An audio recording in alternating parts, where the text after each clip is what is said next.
WhatsApp पे कचरा के उतरता है, उसे इतिहास मान के प्रारंभ हो जाता है। गांधी को गाली देते हैं वो जिनके खुद के पता नहीं कि क्या क्या किए हैं उन्होंने।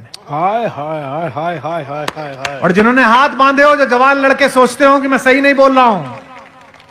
आजादी का जो 75वां साल लिख रहा है ना, अमृत महोत्सव, इसमें बता रहा हूं गांधी का कलेजा नापा नहीं जाता, महसूस किया जाता है कि गांधी का कलेजा कैसे होता है। क्या कहने। आप बताते हैं कि गांधी कौन है। इतिहास की किताब पढ़िए, ये व्हाट्सएप पे सुबह सुबह जो तुम्हें एजेंडा भेजा जाता है ना, जिसे तुम पोटी करते समय पढ़ते हो, उसी लायक ही है वो, क्योंकि उन्होंने भी व्हाट्सएप पे पोटी करी है जो उन्होंने भेजी है आपको। अच्छी बात है। 1932 में पत्रकार लिखे और इस बात को फेसबुक पे लिखना, मैं फर्जी राष्ट्रवादी नहीं हूं कि आपको कोई झूठ बोल के चला जाऊं। 1932 में गोलमेज सम्मेलन में गए थे बापू,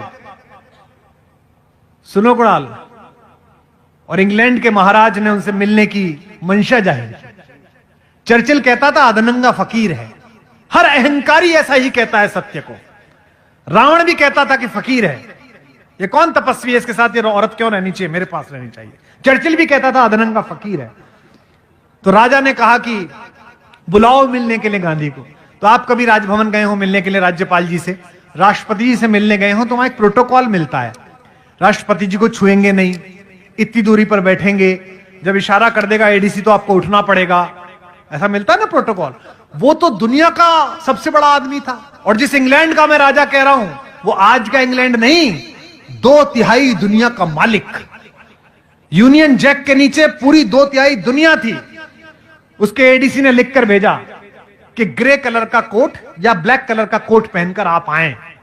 गांधी पहुंचे, बकिंगम पैलेस के अंदर बग्घी गई, दरवाजा खोला गया तो हिंदुस्तान का 156 इंच का सीना अकेली एक धोती में, क्यों ही अधनंगा। एडीसी ने जाकर कहा अंदर जाके कि साहब वो तो कपड़े पहन के नहीं आया। तो जॉर्ज पंचम बोला कि चर्चिल कहता तो था नंगा है, पर इतना नंगा है। हाँ सच है, आप पढ़िए। गांधी से मिले कि ना मिले, एडीसी ने पूछा सर बुलाऊं का वापस भेज दूं। राजा को मस्खरी सूझी। राजा ने कहा देखे तो सही कौन आदमी है, पूरा देश खड़ा कर दिया आपने पीछे। उसने कहा बुलाओ अंदर। आया, दुनिया के सबसे बड़े आदमी के सामने हिंदुस्तान का सबसे कमजोर आदमी खड़ा है, और जिस हत्यारे को तुम महिमा मंडित करते हो वो नपुंसक था। 28 साल की उम्र में उसने एक बूढ़े अशक्त को गोली मारी। मर्द का बच्चा था तो किसी अंग्रेज में गोली मारता। मर्द का बच्चा था तो मारता किसी ऐसे आदमी को गोली। राम नाम जपते हुए एक बूढ़े को गोली मारकर आप उसे क्रांतिकारी बता रहे हैं। क्या बात। मैं जो टिप्पणी पढ़ रहा हूं सुनेगा, बैठिए आप विराजिए। मैं बहुत बहुत आपका आभार व्यक्त करता हूं, बहुत धन्यवाद। ये मैं इसे आपका प्रेम समझ के लगा लेता हूं। और राजा ने पूछा मुस्कुराते हुए गांधी से, एक धोती में गांधी खड़ा है, ब्लैक एंड व्हाइट में, सोच के देखना वो दृश्य है। आज ये जरा जरा सी बात पर अमेरिका के सामने घिग्गी बांधने वाले, चीन के सामने घुटने टेक देने वाले, जरा जरा सी घुड़की पे बिल में अंदर घुस जाने वाले नेतृत्वों से पूछना चाहता हूं, चाहे इनकी सरकार का हो चाहे उनकी सरकार का हो। 1932 में गांधी खड़ा है इंग्लैंड में राजा के महल में अकेला। राजा ने पूछा well mister Gandhi, where are your clothes, तुम्हारे कपड़े कहां गए।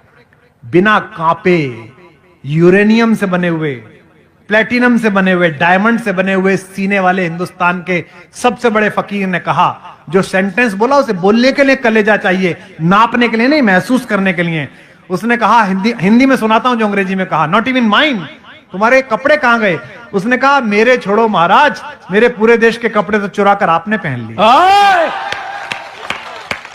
इसके लिए कलेजा चाहिए। आपका चाचा अच्छा हो सकता है, आपके बाप अच्छे हो सकते हैं, पर इससे मेरा बाबा बुरा कैसे हो गया यार। आप अजीब आदमी है भाई, क्या कहने।